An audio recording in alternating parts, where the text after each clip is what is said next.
Okay, we are recording, Sarah. Ooh, Look at that. We're growing up. we're So, grown up.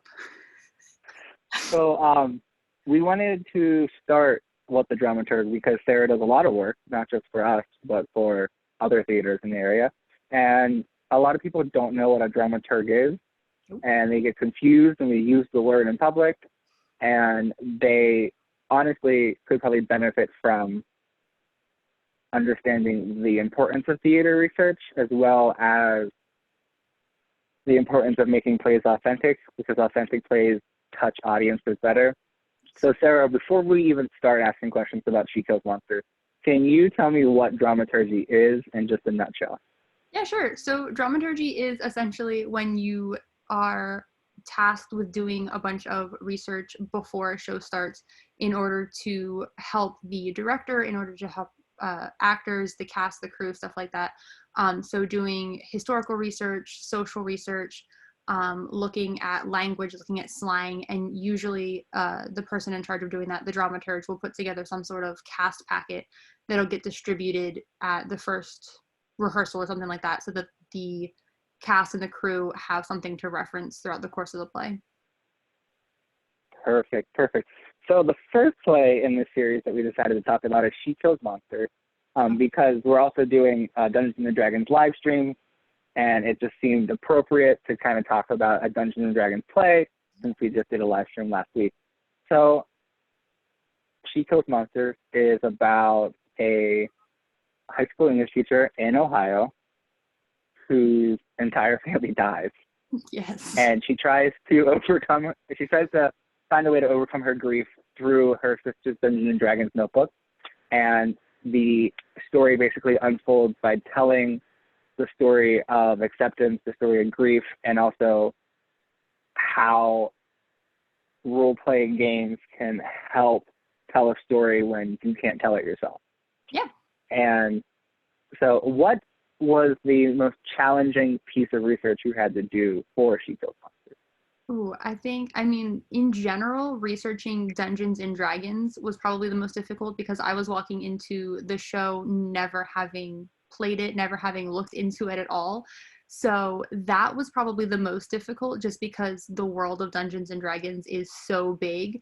Now, with She Kills Monsters, I was fortunate enough that they only wanted very specific things, so these specific monsters. I think outside of that, probably trying to help the main actress figure out how she's supposed to go through those 5 stages of grief, because not everyone goes through those stages in the same way at the same time. And so researching that and kind of putting together stuff that says, okay, you know, sometimes you go through this stage and then this stage, or this stage and this stage at the same time, opposed to, you know, some sort of set chronological order. Kind of exactly, yeah. And I know that Dungeons and Dragons has been around for a while, and it's gone through about 5 different editions, I believe. Yes. And She Kills Monsters was set in the 90s. So when you were researching Dungeons and Dragons in general, did you find it challenging to keep the editions straight because you're working in an edition that was in the 90s compared to the one that we have now? Yeah, I found that I'd be doing a lot of research and I'd be taking notes, and then would realize like halfway through that I was looking at something from the 5th edition and I needed something from the 2nd or 3rd edition. So it was a lot of jotting down notes and then fact checking and having to specifically say, I'm looking for this in the 3rd edition. Thankfully, a lot of the online resources, like I was looking at Reddit and like D&D Beyond, and they're really good at keeping them separate. But there were a couple times where I'd be like, that's not what I want. Yeah, I'm looking through your lovely All You Need to Know About Dungeons and Dragons character actor guide here, which we will post on Facebook at some point after this live stream. Woo! So this is very organized and very separated into sections that would be helpful, such as basic game mechanics, adventurous campaigns, influences, controversy, and characters. Do you find it, as a dramaturg, essential to keep things organized that way? Yes, depending on what the play is. So for this one specifically, because it was dealing with Dungeons and Dragons, and I knew that there were a couple of people on the cast who hadn't dove into it before, I wanted them to have an idea of the game as a whole so that they could understand why it would have been so important to the main characters at the time. For other shows, I'll organize it based on, like, this is historical information, this is societal information, and things like that. But for dungeons, or for She Kills Monsters specifically, I thought it was super important to make sure they knew that, like, this is the mechanics of the game itself, and this is the history of the game. And I find that it helps the actors kind of know, if they're looking through the packet and they're like, oh, I want to specifically look at the characters in this show, they can flip right to that, and they don't have to read through 6 pages of random bullet points. Exactly, yeah. And besides the Dungeons and Dragons actor packet that you put together, you also did one specific to She Kills Monsters. And Yes. as you said, this one talks about the 5 steps of grief and loss, just as an overview for people in case they needed it. She Kills Monsters also touches on homosexuality, which you put homosexuality throughout the 90s on here for people to look through just so they understood what was happening. And then my favorite part is the bits and bobs of the 1990s.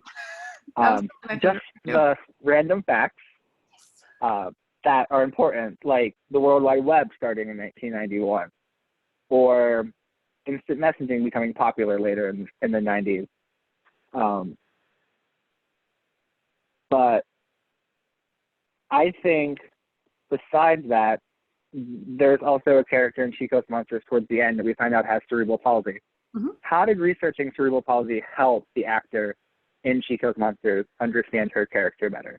Yeah, so I spent a little bit of time doing the research, and then I actually met with the actress a couple of times back in the green room and, like, during rehearsals and stuff, and kind of showed her videos. I showed her the research that I had, showed her some testimonies from people with cerebral palsy, and then worked with her back in the green rooms while she would work through trying to walk with the props that she was given. So by the time the show went on the stage, she had gotten a pretty realistic and pretty believable gait and a pretty good walk for on the stage, so that when she comes out as the real life character with cerebral palsy, it was believable, and it was something that wasn't going to be offensive to anybody.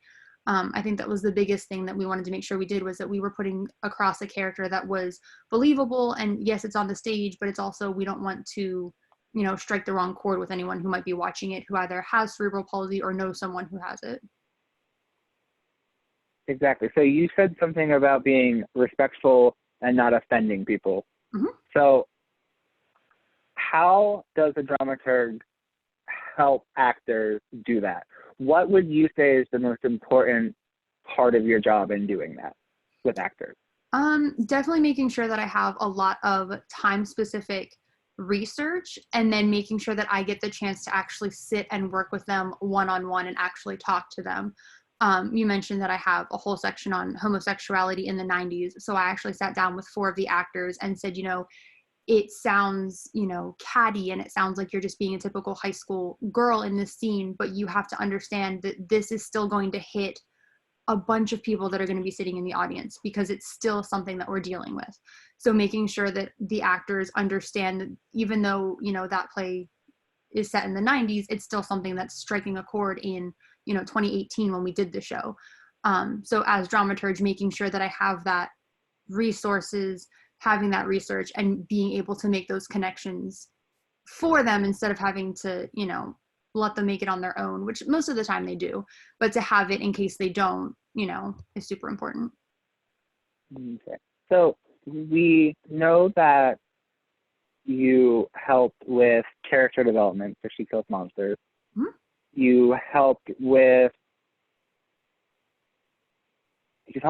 a lot of things, with character development, with understanding basic mechanics of the game, making sure the actors understood the importance of portraying who they're supposed to be very accurately and very believable for 90s characters, because a lot of the people in this play were born in the 90s or the early 2000s, so they don't really have a lot of time in that decade, so it's nice to understand that. how would a dramaturg help with the other parts of a play, like costumes, set, music, lights, those kind of things? Yeah, so I did a little bit of that with She Kills Monsters as well, kind of just via email and using Box. So while I was doing my research, I would, if I found information about this is, the specific style of the 90s, I would shoot an email to our costume designer and say, hey, I don't know if this is, up your alley, but here are some photos of stuff that works. For the props for She Kills Monsters, making sure that they were using things that were in the 90s. We did a lot of transitions, and they were playing games, they were doing skateboards, things like that. So making sure that they had the things that were in the 90s opposed to something that might not have been found.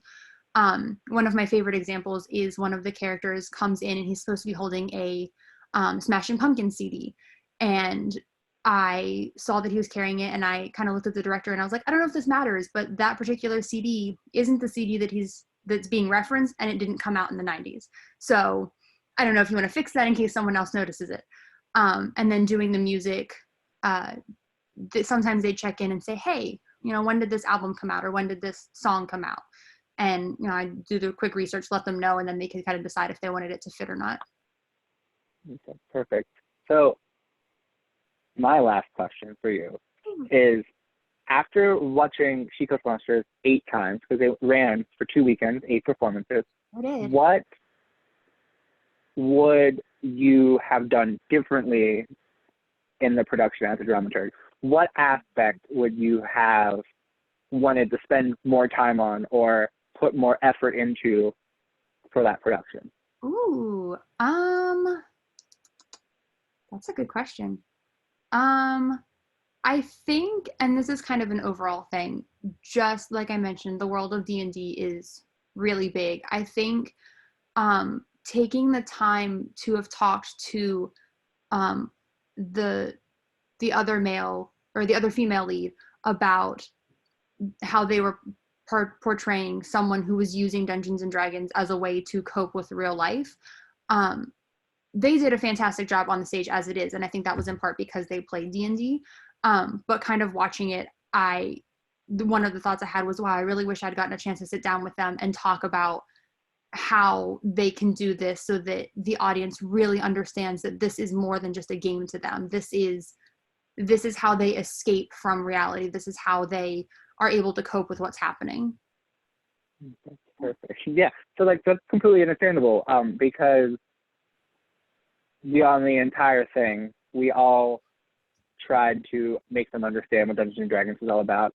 And most of them had played before, so they had that basic understanding, but sometimes having a basic understanding, or an advanced understanding in that case, isn't enough to portray when you're playing somebody else. Yeah, exactly. And I understand that because, I worked on the production as well, so I understand dealing with all of the actors, all of the characters, and trying to get them to understand that just because you're not a mean high school girl doesn't mean you can't play a mean high school girl. Yeah, yep. So those are the kind of things that were important, and you definitely did a great job at that. So thanks. That's great.